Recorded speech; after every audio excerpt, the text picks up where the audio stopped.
I will introduce our next speaker this morning, someone that you all may remember, Dusty Hoffman, who was with the Minnesota Department of Natural Resources. He's going to be talking about streambank erosion and sediment reduction practices in southeast Minnesota and comparing some methodologies out there. So looking forward to seeing what he's got in store for us.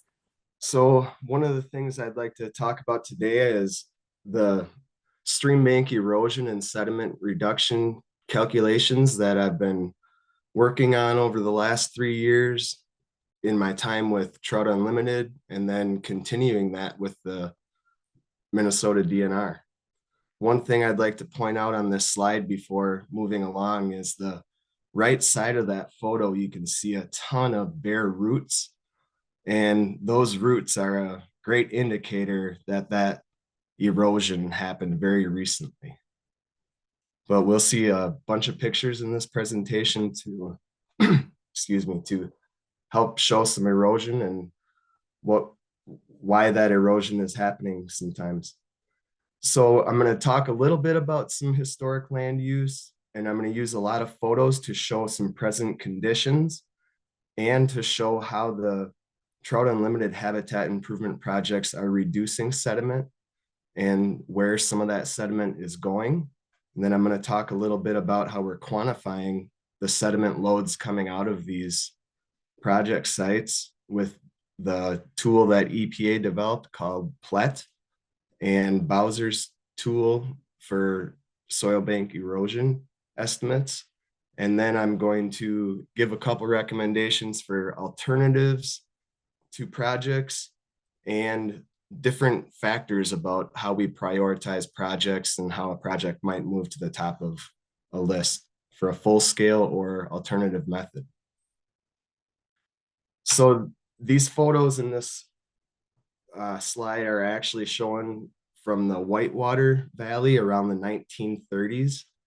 And just a little bit of background for a really quick timeline maybe of what was happening in southeast Minnesota. By the 1850s, there was a lot of tilling going on in the open prairie landscape.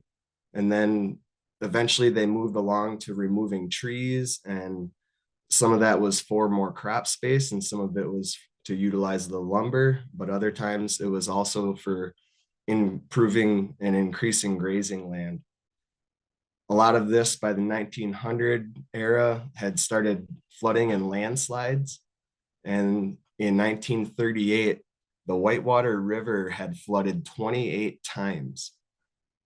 Many of these floods left sediment across all of southeast Minnesota because every valley was experiencing something on some level. But some of the higher numbers are 15 feet of deposition found near Beaver in the Whitewater Valley. This is a pretty iconic photo from the Whitewater Valley in the 1930s era. There's three gentlemen circled there that are, noting the extreme erosion problems. And then moving on to today, these are photos that were taken in the last 6 months. One of them was at Trout Valley Creek, which is on state forest land.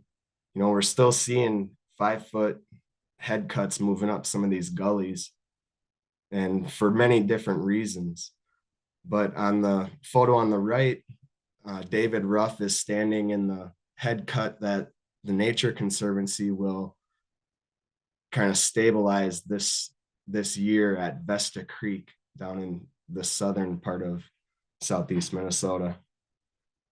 We also have a bunch of high eroding banks on streams in southeast Minnesota. On Coolidge Creek on the left photo, we have a 20-foot sand bank that it's not making it up to the top of a priority list to address this, but these are the types of sediment contributors that we're seeing on the landscape still that we would love to see addressed.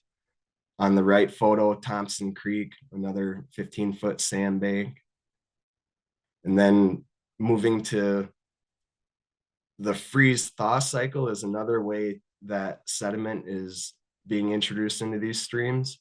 On these photos at Mill Creek, you can see it, the soil is cracking from the freeze thaw cycle, and that it probably will end up in the stream at some point in the very near future.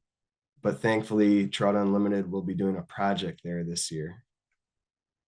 Here's another example from last month where I was at Eagle Bluff on the north branch of the Root River. This is going to be a site that they work on this year in the later part of the year. And you can see where the dogs are standing, just for scale, how big that clump is that just broke off during the freeze thaw cycle. Here's a site that, it's another high sandbank area. It's a site that I just love to highlight these photos because it's just so dramatic. It almost makes you feel like you're in the Badlands of South Dakota. But Mazeppa Creek, and this is a future site for NRCS and Trout Unlimited to be doing some bank stabilization.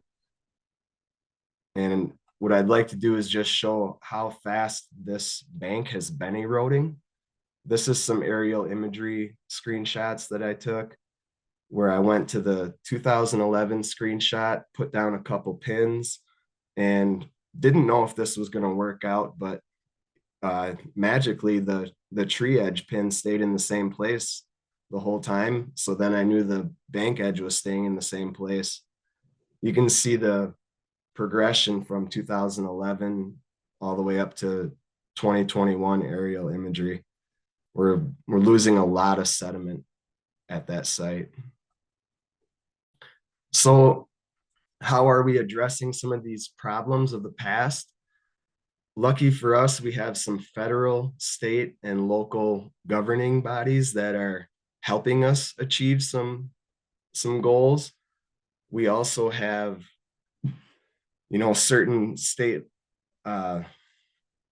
establishment in Minnesota with the Outdoor Heritage Fund, where the Clean Water, Land, and Legacy Amendment, which was put in 2008, has really provided a pot of money that can help address some of these problems on the landscape.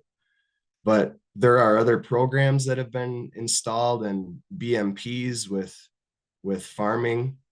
Some of the programs that you probably heard of are Conservation Reserve Program and RIM, the Reinvest in Minnesota.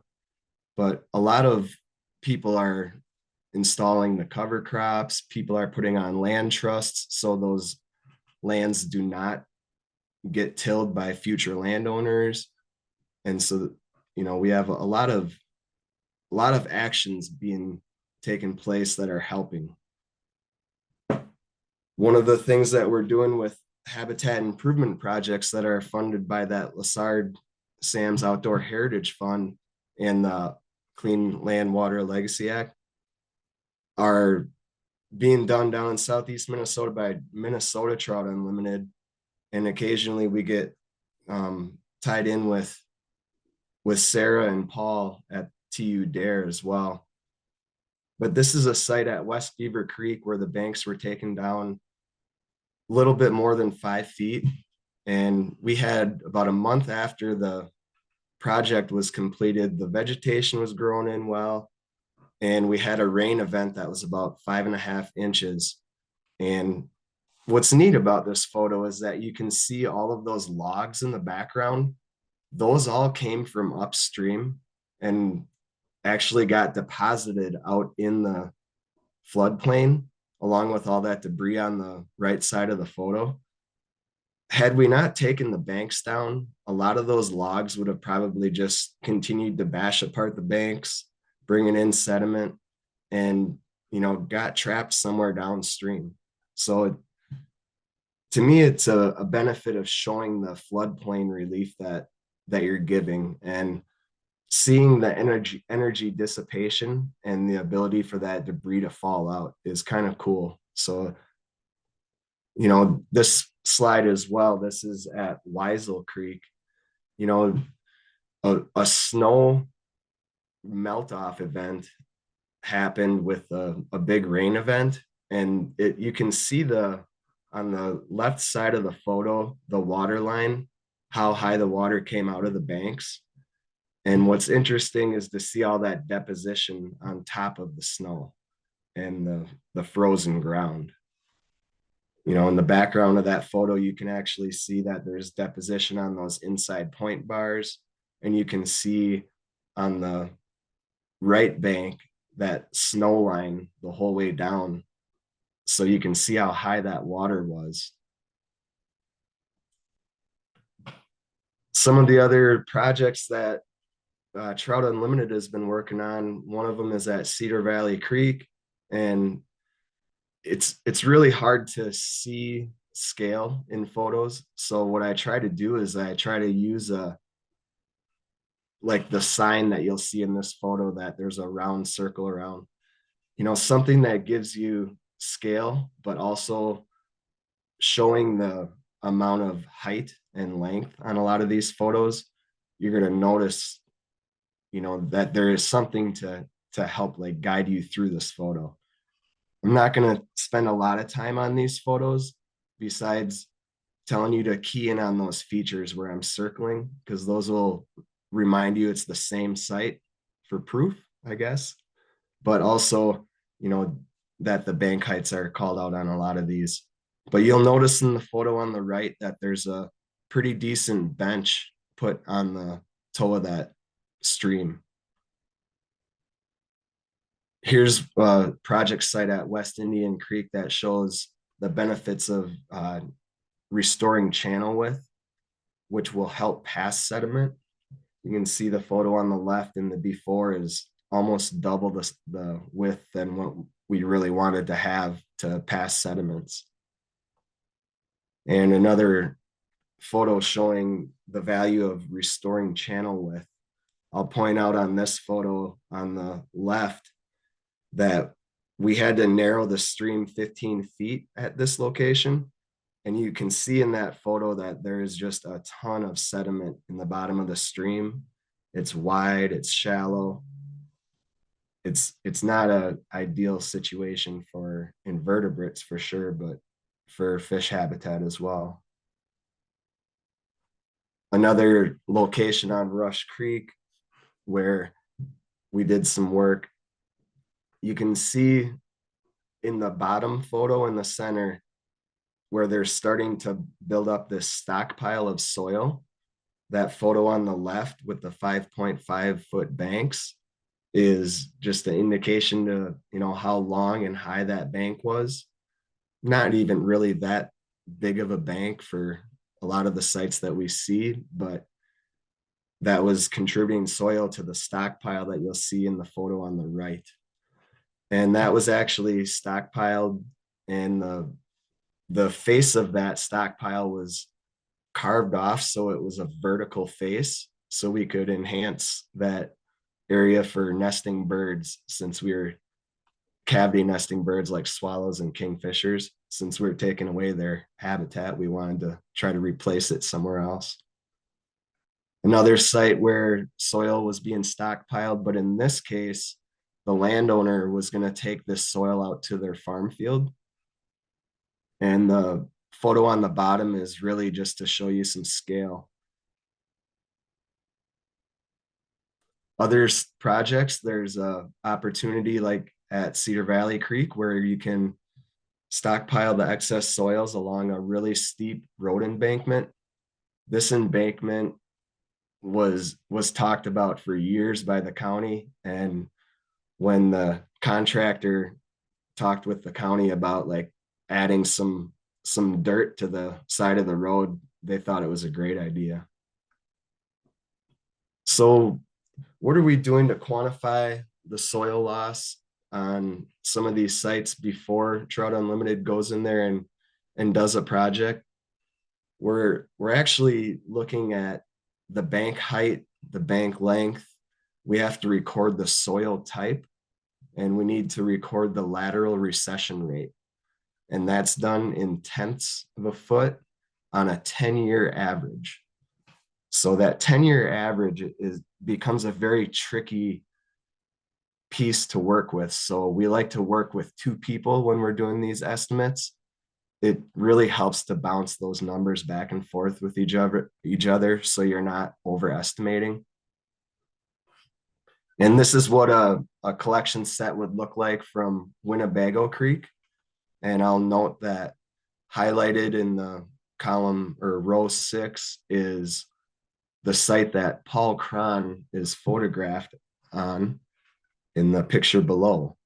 And so that site had a 195-foot length and a 5.5-foot high bank. And we actually assigned a half a foot erosion rate to that bank when we did our calculations. And that little dump truck with the 15.6 trucks per year, that's indicating how many dump truck loads of sediment were leaving that site per year. And this was roughly a 4,500 foot section of habitat improvement. So two of the tools that we've been using to quantify this sediment loss is the Bowser soil reduction calculator and EPA's pollution load estimation tool.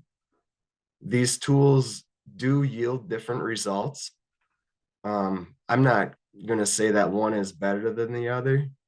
What I will say is that you can get different results, and that's pointing to the importance of having two sets of eyes and two brains coming together to really evaluate what that lateral recession rate is. You'll note here that, in the bottom row, that 52 dump truck loads of sediment have been kept from going downstream by these projects between 2021 and 2024, the different sites that we took the measurements. And the project length for each of those projects is in the second column.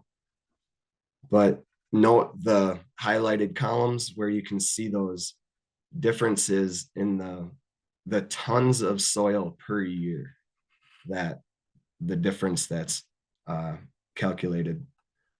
So why we're getting differences is simply because in the Bowser tool, you can actually enter any number in for that lateral erosion rate. And with the Plet tool, it actually caps it off at a half a foot per year. So even if we were saying, hey, this bank is eroding at 2 feet per year, it still caps it off at 0.5 every year when you're doing your calculations.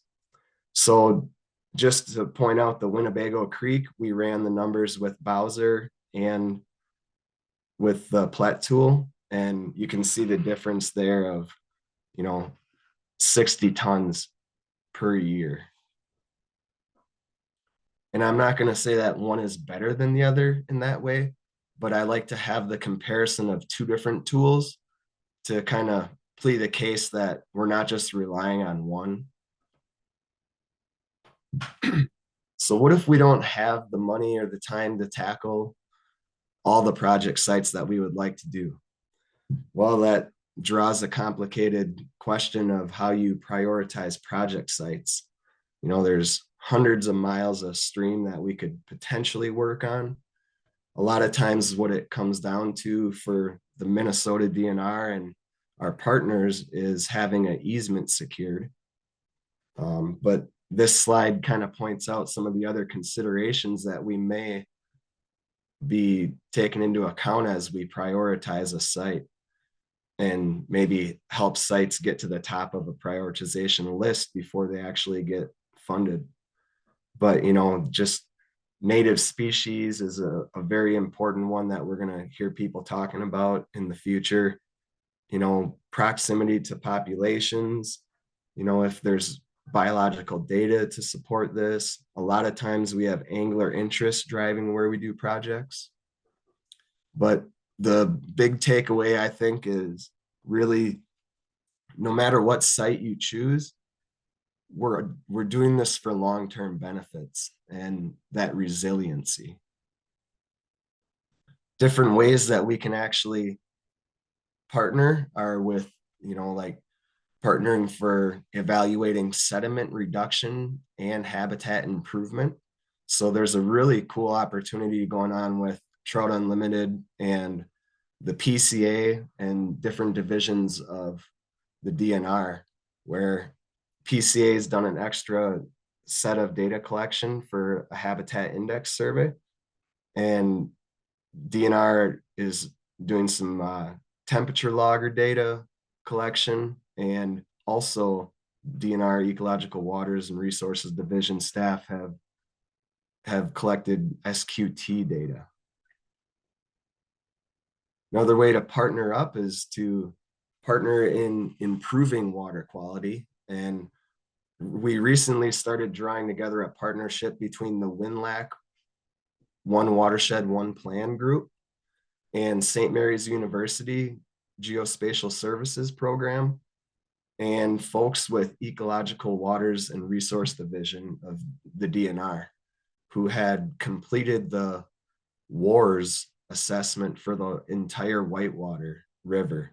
Kevin Zakovich actually talked a little bit about that earlier, but if we can take the 5 years of work that went into that WARS study and start applying that to different techniques with the Geospatial Services Department at St. Mary's and the funding sources that the WinLAC watershed funding will be able to really, connect the dots on why we're doing the work we're doing. You could also choose to partner to share costs and reach similar goals, which is something that was discussed earlier with Matt and Kevin when they highlighted Gorman Creek project. So if you don't have the money and it's not going to float to the top of the prioritization list, some things that you can consider to help reduce sediment are to remove large log jams in systems that have very high banks and that are very entrenched. This is at Long Creek in Wabasha County. And the log jam that you see on the left there was in place for several years before this huge bank failure happened. But, in hindsight, we all kind of stood there that day saying, boy, we should have just removed that earlier.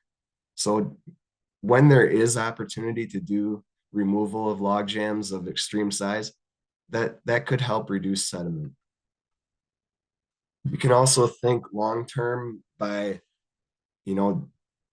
targeting invasive vegetation, whether that be old box elder stands that are getting old enough to the point where more of them are falling than standing.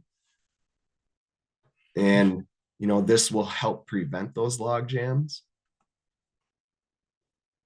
You could also, target species like buckthorn, honeysuckle, and black locust. You can do a lot by opening up the understory to get natural vegetation reestablished. At most of the sites that Trout Unlimited has been doing invasive vegetation removal projects, we've seen an incredible response of native species coming back in the areas that were shaded out by a box elder for many years, which were probably old pasture sites and then went out of pasture use, and then box elders grew in. And then, 60 years later, we're just seeing a forest floor that's kind of like garlic mustard and creeping Charlie. And, you can see the soil very clearly. In response to removing that stuff, we're seeing a lot of, nettle is coming back, but you're seeing a lot of the native grasses and forbs come back in. Dusty, thanks so much for that presentation. It's really helpful to see all the comparison photos and some of the thoughtfulness that you put in to really trying to line up good shots and and good viewpoints for people to see and appreciate how much sediment you're dealing with at a lot of the project sites.